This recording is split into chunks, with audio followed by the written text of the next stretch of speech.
what's good, Commanders fans, and happy Saturday. Hope everybody's having a good weekend and enjoying the bye week. You know, we don't have to sit in front of the TV or, like I went to the game last week, go in person and see our team get blown out and just skunked by the Dolphins, skunked by the Cowboys, and watch Ron Rivera just sitting there with his arms folded on the sidelines as well. And seeing our corners get cooked, torched by 50-yard touchdown passes, and our defense get cooked, and Sam gets sacked, and Andrew Wiley get a spin move on him and get cooked there. So, but Sam has been trying. You know, I thought he's had a good year so far. But the point of this video is it's a bye week, and there's only 4 games left. It's crazy how the season has really, really just flown by. There's only 4 games left in the season, which is just insane. But you know, every year I do a who should stay, who should go, and I'm gonna do a preview of it. It could change by the last game of the season. When's the last game of the season? January 7th against Dallas. It could change on January 8th. I'll probably do a video on January 8th, who should stay, who should go after the game. But, you know, we're just going to do a quick preview. Just look at the list of free agents, guys who are upcoming free agents, who their contract is over. And then some possible trade candidates, too. Some guys who may be on the trade block, of course. You know, Jonathan Allen, he said what he said on the radio where he's thought about it. Doesn't necessarily mean that he's requesting a trade, but he's thought about it. He was very, very honest on the radio. A little bit more honest than what I thought he should be, especially with the people who were interviewing him. But he said what he said, so we had to talk about that too. Now, the Airbnb stuff, Jeremy Fowler came out with an article.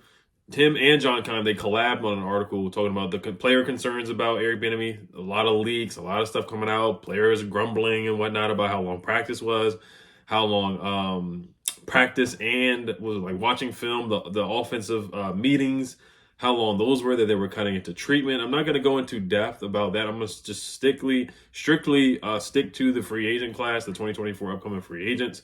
But it is something to keep an eye on. We already know Airbnb is not coming back.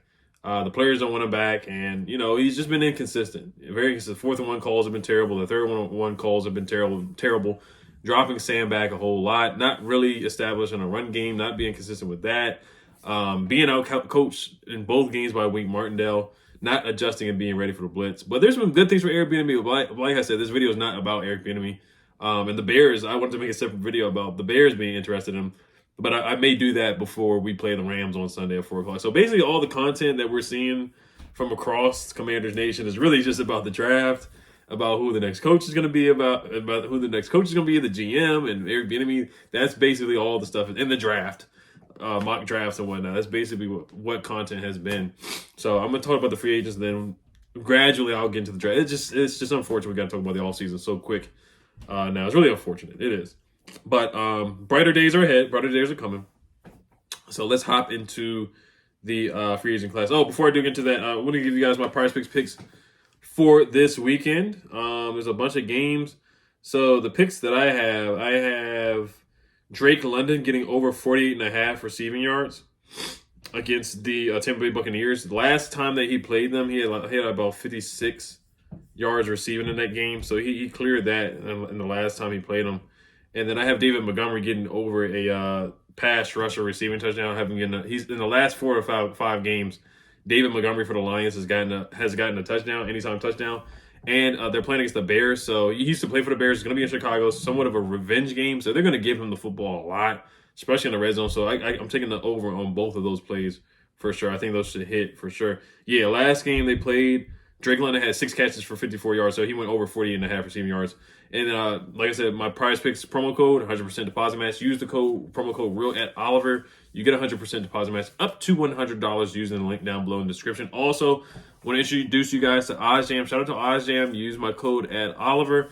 That is down below in the description box as well. OddsJam, if you don't know what it is, it helps you line shop. So it gives you all the player props, money lines, bets, anything across FanDuel, DraftKings, Parlay Play, Prize Picks, Points Bet, ESPN Bet. It just gives you the best odds. So really just looking at some of the odds for Drake London. So some sites, they'll show like BetMGM, they have him over 46.5 receiving yards. You want to take that. You want to get the best value you can get. DraftKings has him at 46.5 receiving yards compared to Prize Picks. So if you want to get the best bang for your buck and get the best value, you use OddsJam. They show you each betting app or betting site, and they give you the best odds, the best lines. So there can be discrepancies in lines. Like FanDuel may have a higher line. Like tonight, LeBron, his over-under is like 28.5. On FanDuel, it's like 29.5. So if you want to take that on DraftKings, you want to take the better book for sure. Like also ESPN bet, they have him at 45.5 receiving yards at -120. That's a good bet, good deal. Fanatics -125.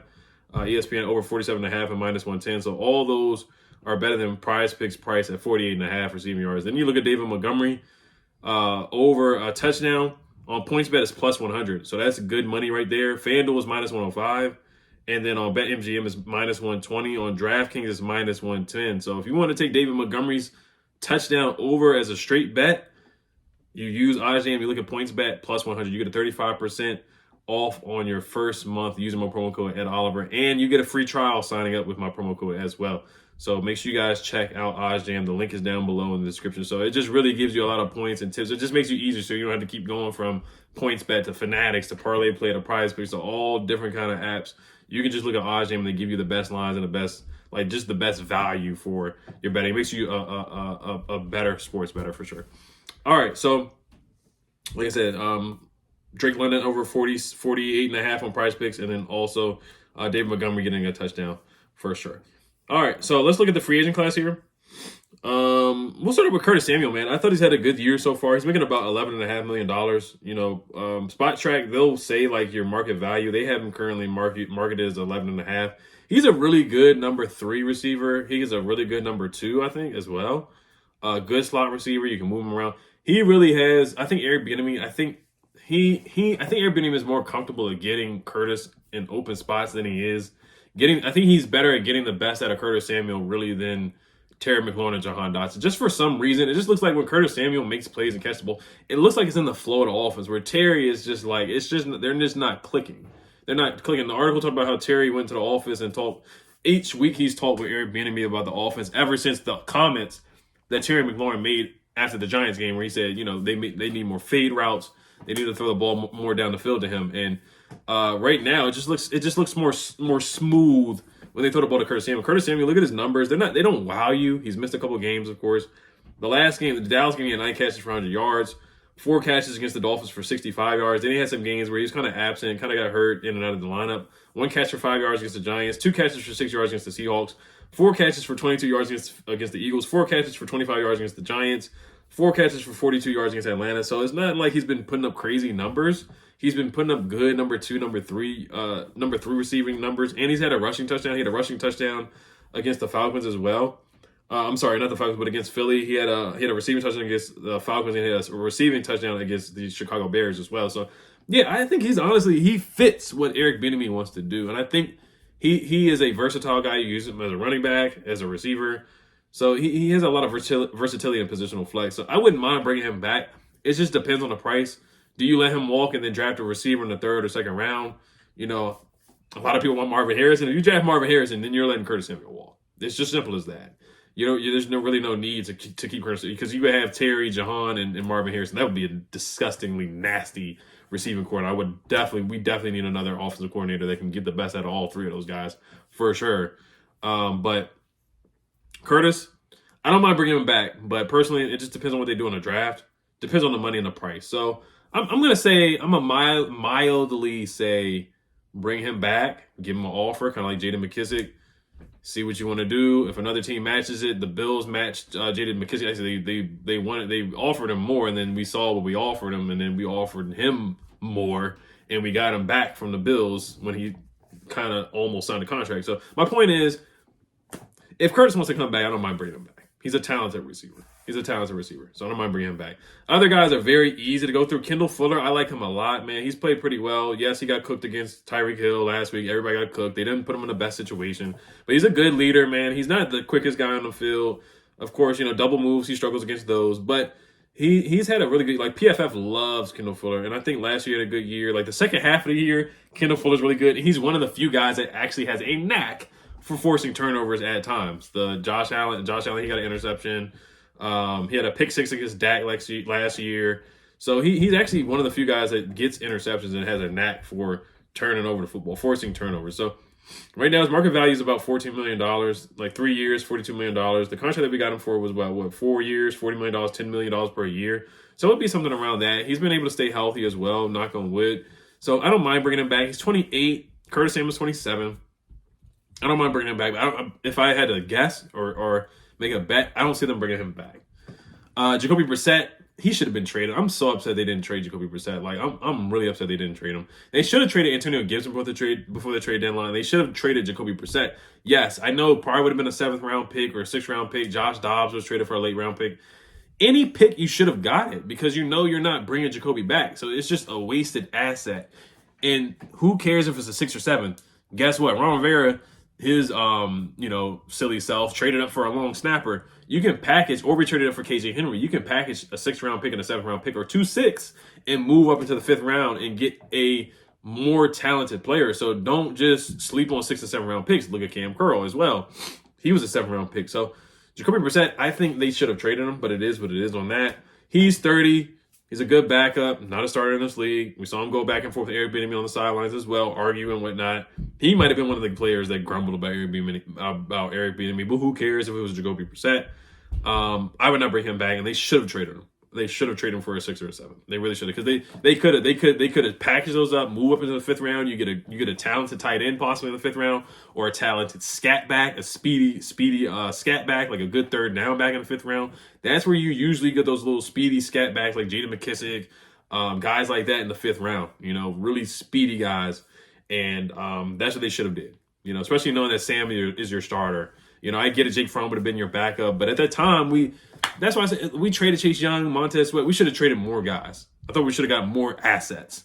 And we win one game against the Patriots, then we lose the next one to the Seahawks, and the season is over. So in hindsight, I said this before this anyway, we should have traded Jacoby Brissett. We should have at least got a 6 or 7. I know I'm kind of nitpicking about not getting a 6 or 7 pick, but with Eugene Shen coming in, you got to have foresight. And it doesn't matter whether it's a late round pick or not. You got to have foresight and get that pick.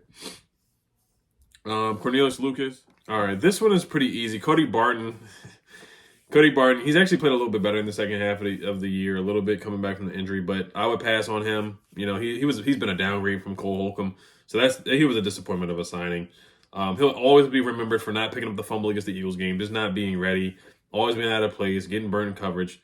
He's just, Ron Rivera and Jack Del Rio, they were not good evaluators of the linebacker position. And Cody Barton, them trying to be cheap at the linebacker position, it just shows you what you get. And I would not bring him back. Cornelius Lucas, a good backup swing tackle. Wouldn't mind bringing him back. About $3 million per year. Wouldn't mind bringing him back. Jeremy Reeves, he'll be a free agent. Probably going to bring him back. All-Pro Revo, a great special teams player. F.A. Obata had a really nasty injury in the Giants game. Backup guy, another Comanther for Ron. Not really invested in bringing him back, but if they bring him back, it is what it is. A cheap $2 million per year. David Bada, we'll see with him. I don't think they'll bring him back. Khaleke Hudson, he'll be a free agent. He has not really broke out like last year. He had a good game against Dallas. Didn't really break out. Speedy linebacker, can move, can cover a little bit here and there. Hybrid, Viper role type of linebacker. Good special teams guy. I don't see them bringing him back. Tyler Larson, he started this year after Nick Gates was so bad. Tyler Larson, if they want to bring him back as a backup, sure, $1 million per year. He's 32 years old. Khaleke Hudson's 26. David Mayo, of course, we're not going to bring him back. That's a Ron Rivera guy, another Comanther, a Ron Rivera type of guy. He probably should retire. He's 30 years old, but he probably should retire. Good special teams guy, though. Antonio Gibson, this is a tough one here, man. I don't see the new regime bringing him back. Kind of just looking at his body language sometimes. I don't see him coming back. But he's a talented guy. We can talk 20 minutes about Antonio Gibson, how his career is going here. His rookie year was really good when he had the 3 touchdowns against Dallas in the Thanksgiving game. He did have the turf toe, was injured at the end of the season, but he was a big part in us making the playoffs, man. He had to carry us sometimes in those games, man. He had some big games running the football where, you can see his vision wasn't there, but he was just getting better game by game, just getting to feel it being a running back, hybrid guy. Then, of course, every offseason, he said himself in the interview, they're going to use me as a receiver. They're going to use me as a receiver. It never really happens or really comes 100% to happening. Now, I think he's talented. I think he can go somewhere else and be used more, but the fumbling was a huge problem. 6 fumbles last year, fumbled this year. Hasn't fumbled as much, but hasn't really got that many touches because B-Rob has come in. They didn't trust him, so they drafted B-Rob in the 3rd round. They wanted to get more of a physical running back, a guy who could, get those 3rd and 1 situations, get those 4th and 1 situations, those goal line situations. And B-Rob has done a good job of that for the most part. And Antonio Gibson still really hasn't been used greatly as a wide receiver like they talk in the offseason. And, you know, like I said, I would have traded him. I would have tried to get some value, but he's like the only guy. He was like the only back that we had that was dynamic, catching the football out of the backfield. So, Antonio Gibson, I think he's going to be really good going somewhere else. I think they're going to use him really, really well. This year, 10 carries for 10 this year overall, 46 carries for 193 yards, and receiving 37 catches for 322 yards. His best season here, he had a 1,000-yard season in 2021 where he had 7 touchdowns. He had 11 touchdowns, 11 tutties his rookie season, 170 carries for 795 yards. But he'll always be remembered, unfortunately, for the fumbling problem. 4 fumbles this year, man. 4 fumbles. It's ridiculous. Kick returner, punt returner ability as well. So I think another team's going to get a good player. But like I said, he probably would have been traded for like a 6 or a 7, something like that. Maybe no value at all. But I would have definitely been taking calls. And they did take calls, but they just didn't execute anything. Joey Sly, he can go. Jameson Crowder, I don't know, man. As a 4th, 5th option, I would bring him back. Good punt returner too. Byron Pringle, he can go. That's an Eric Bieniemy guy. He wasn't bad though. He wasn't bad. Nothing. I don't really have anything negative to say about Byron Pringle. I think he was a good 5th, 6th receiver. Sadiq Charles, he can definitely go. Injury riddle, man. 4th round pick. I hate to call somebody a bust, but he certainly is close to it. Just too many injuries. Barely played. Barely didn't even play his rookie season at all. Barely.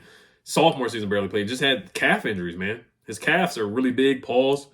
But he just never came amount to anything. Basically, him and Antonio Gandy-Golden, I think they were in that same draft class, both 4th round picks, and they just never amounted to anything.